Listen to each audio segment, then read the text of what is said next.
പശ്ചിമേഷ്യയെ യുദ്ധഭീതിയിലാക്കി ഇറാനും ഇസ്രായേലും തമ്മിലുള്ള സംഘർഷം.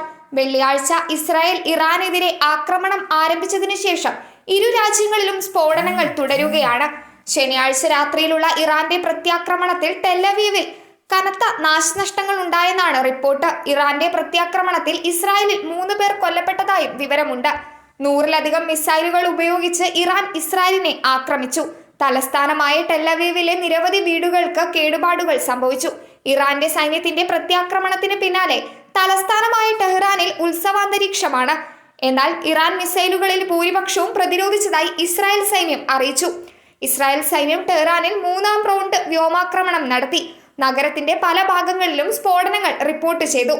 ഓപ്പറേഷൻ ട്രൂ പ്രോമിസ് എന്ന് പേരിട്ട ഇറാൻ നടത്തിയ ആക്രമണത്തിൽ ഇസ്രായേലിലുടനീളം കുറഞ്ഞത് 3 പേർ കൊല്ലപ്പെടുകയും 34 പേർക്ക് പരിക്കേൽക്കുകയും ചെയ്തു.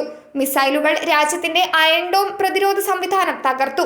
വെള്ളിയാഴ്ച ആരംഭിച്ച് ശനിയാഴ്ച തുടർന്ന ഇസ്രായേലിന്റെ ഓപ്പറേഷൻ റൈസിംഗ് ലയൺ കുറഞ്ഞത് 78 പേരെയെങ്കിലും കൊലപ്പെടുത്തിയിട്ടുണ്ട്. 320-ലധികം പേർക്ക് പരിക്കേറ്റു. News desk മലയാളാക്ഷരം.